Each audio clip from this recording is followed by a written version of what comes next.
High, আমি Rafiqul. 9 TV বাংলার পর্দায় আপনাদেরকে স্বাগত। আসলে বাংলাদেশের পরিস্থিতি নিয়ে না বললেই নয়, তবুও বলতে হচ্ছে যে সেখানে সেনাবাহিনী এখন তাদের বাংলাদেশের দখলে।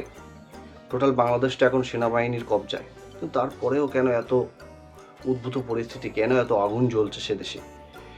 আমরা দেখছি যে সেখানে তালিবানি শাসনকেও হার মানিয়ে দিচ্ছে। একেবারে হোটেলে আগুন লাগিয়ে দিয়েছে, ঘরের মধ্যে আগুন লাগিয়ে দেওয়া হচ্ছে, জীবন্ত পুড়িয়ে মারার চেষ্টা হচ্ছে, মানুষজনকে হত্যা করা হচ্ছে।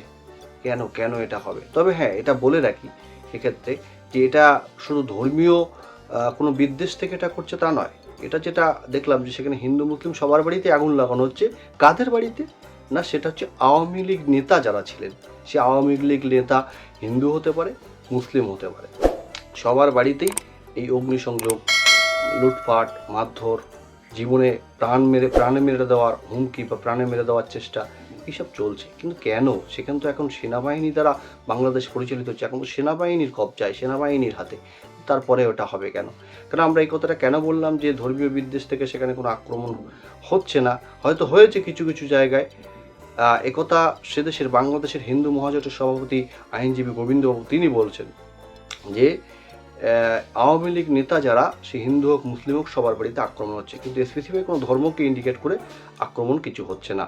হয়তো দু এক জায়গায় বিক্ষিপ্ত কিছু ঘটনা ঘটেছে, তারপর থেকেই সেখানকার ছাত্র যুবরা যারা আন্দোলনের নেতৃত্ব দিয়েছে, জনতা, তারা অনেক জায়গায় দেখলাম যে নিরাপত্তা সুনিশ্চিত করেছে, সেখানে এই ধরনের অপকর্ম যাতে না ঘটে সেই চেষ্টা চালানো হচ্ছে। তাহলে বাংলাদেশের ভবিষ্যৎ কোন পথে যাবে? এ তো তালিবানি শাসনের আমরা দেখছি যে আমরা আফগানিস্তানে তালিবানি শাসন দেখেছিলাম যে মানুষজনকে ঝুলিয়ে দেওয়া হচ্ছে, মেরে হত্যা করা হচ্ছে, অগ্নিসংযোগ করা হচ্ছে। কেন কেন এমনটা হবে সেখানে? বাংলাদেশে তাহলে সেনাবাহিনী কি করছে? যদিও আমরা দেখছি যে বাংলাদেশের অন্তর্বর্তী সরকার গঠনের জন্য ইউনূস, যিনি নোবেলজয়ী অর্থনীতিবিদ ইউনূস সাহেব, তাকে প্রধান মুখ করা হচ্ছে। তিনি যদিও এখনও দেশে নেই, বাংলাদেশে নেই, তিনি বিদেশে আছেন, তিনি আসবেন। হয়তো আজকের মধ্যেই সেই অন্তর্বর্তী সরকার গঠন করা হতে পারে। নোবেলজয়ী অর্থনীতিবিদ ইউনূস সাহেব, যদিও তিনি, তার মধ্যে একটা ভারত বিদ্বেষী একটা মনোভাব আছে বলে আমরা জানতে পারছি। অর্থনীতিবিদ, নোবেলজয়ী অর্থনীতিবিদ ইউনূস সাহেব, তিনি অন্তর্বর্তী সরকারের প্রধান হবেন। তিনি গ্রামীণ ব্যাংক প্রতিষ্ঠা করেছিলেন, তিনি নারী ক্ষমতায়ন এবং গরিবদের ক্ষুদ্র ঋণের ব্যবস্থার কথা বলেছিলেন।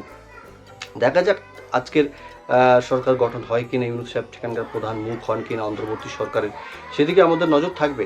কিন্তু সমস্যা যেটা হলো হাসিনা, শেখ হাসিনা, বাংলাদেশের যিনি প্রাক্তন প্রধানমন্ত্রী, যিনি দেশ ছেড়ে কদিন আগেই পালিয়ে এসেছেন বা চলে এসেছেন, আন্দোলনের চাপে নতস্বীকার হয়েছেন। বাংলাদেশে তিনি এখন আমাদের ভারতে আছেন, বাংলাদেশের প্রাক্তন প্রধানমন্ত্রী। তার ভবিষ্যৎ কোন পথে এখন সেটাও বলা ঠিকঠাক যাচ্ছে না। কারণ তিনি লন্ডনে যেতে চেয়েছিলেন, লন্ডন থেকে সেখানে কোনো রকম ভিসার কথা আসেনি। আমরা দেখলাম যে তিনি আমেরিকায় যাওয়ার জন্য ভিসার আবেদন করেছিলেন, সেখান থেকেও কোনো রকম বার্তা আসেনি। আমেরিকায় না লন্ডন, তিনি কোথায় যাবেন? এখন শুনতে পাচ্ছি যে ছোট্ট দেশ ফিলিপিন্সে তিনি যেতে পারেন, ভারতে হয়তো তিনি নাও থাকতে পারেন। যদিও তিনি ভারত সরকারের কাছে আরও কিছুদিনের জন্য সময় চেয়েছেন শেখ হাসিনা, যে এখানে তার থাকার ব্যবস্থা করা হোক। খুব নিশ্চিদ্র নিরাপত্তা বলয়ের মধ্যে আমাদের ভারত সরকার, নরেন্দ্র মোদী সরকার শেখ হাসিনাকে রেখেছেন, তাকে সুরক্ষা দিয়েছেন, সুরক্ষিত অবস্থায় রেখেছেন। এটাই বড় প্রাপ্তি। এখন আমেরিকা, সেখানে বাংলাদেশ দূতাবাসে সেখানে হামলা চালানো হয়েছে। তাহলে আমেরিকায় তিনি যাবেন কিনা, সেখানকার এখনও পর্যন্ত সেখান থেকে ভিসার কোনো রকম বার্তা কিছু এসে পৌঁছায়নি শেখ হাসিনার কাছে বলে আমরা জানতে পারছি। এদিকে লন্ডনেও তিনি যেতে পারছেন না, তাহলে তিনি যাবেন কোথায় শেষমেশ? এটা একটা বড় প্রশ্ন চিহ্ন আমাদের সামনে দাঁড়িয়েছে। যদিও আমেরিকার দূতাবাসে হামলার পরে আমাদের কলকাতায় যে দূতাবাস আছে বাংলাদেশের, সেখানেও কলকাতা পুলিশের পক্ষ থেকে, মুখ্যমন্ত্রী মমতা বন্দ্যোপাধ্যায়ের প্রশাসনের পক্ষ থেকে একটা নিশ্চিদ্র নিরাপত্তা বাড়ানো হয়েছে, যাতে কোনো রকম অপ্রীতিকর ঘটনা যাতে না ঘটে।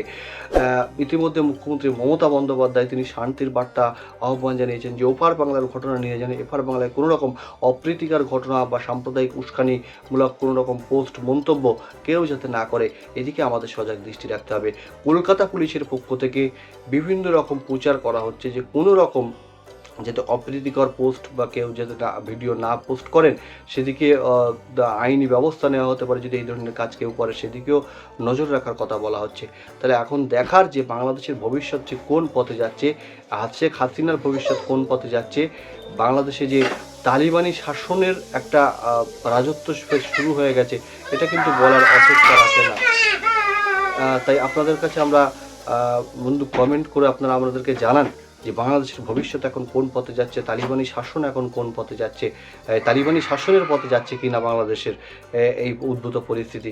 আপনারা আমাদেরকে কমেন্ট করে জানান, লাইক করুন, কমেন্ট করুন, শেয়ার করুন, অন্যদেরকে ভিডিওটি দেখার সুযোগ করে দিন এবং কমেন্ট করে আমাদেরকে জানান যে বাংলাদেশের ভবিষ্যৎ এখন কোন পথে, শেখ হাসিনার ভবিষ্যৎ কোন পথে। তবে একটা কথা নয়, না বললেই নয়, তবে সে দেশের যারা সেনাপ্রধানরা আছেন তাদের কাছে আমাদের বিনীত অনুরোধ থাকবে যে সে দেশের যারা সংখ্যালঘু অবশ্যই যেন তাদের নিরাপত্তা দেওয়া হয়, তাদের নিরাপত্তা নিশ্চিত করায়। শুধু ওই ঘটা করে মন্দির পাহারা দিলাম, ঘটা করে ছবি তোলার জন্য দেখুন মন্দিরের সামনে আমরা দাঁড়িয়ে আছি, বসে আছি, এই ছবি যেমন পোস্ট করছে সত্যি এটা প্রশংসনীয়, এটা করছে ভালো, কিন্তু কারুর যেন প্রাণহানি না হয়, কারুর যেন জীবনে মেরে না দেওয়া হয়, জীবন হত্যা না করা হয়।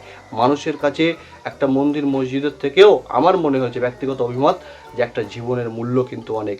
কোনো জীবনের যেন রক্তপাত না হয়, কোনো জীবনহানি যেন না হয়, প্রাণহানি যেন না হয়, প্রাণ যেন কারণ না যায়, এই বিষয়টা বাংলাদেশের সরকারের দেখা দরকার। বন্ধু আপনারা কি জানেন, আপনাদের কি মনে হচ্ছে, এটাই তো ঠিক? আপনারা আমাদেরকে কমেন্ট করে জানান। আমাদের 9TV বাংলাকে সাবস্ক্রাইব করুন, আমাদের পাশে থাকুন, পরবর্তী ভিডিওর জন্য অপেক্ষা করুন। ধন্যবাদ।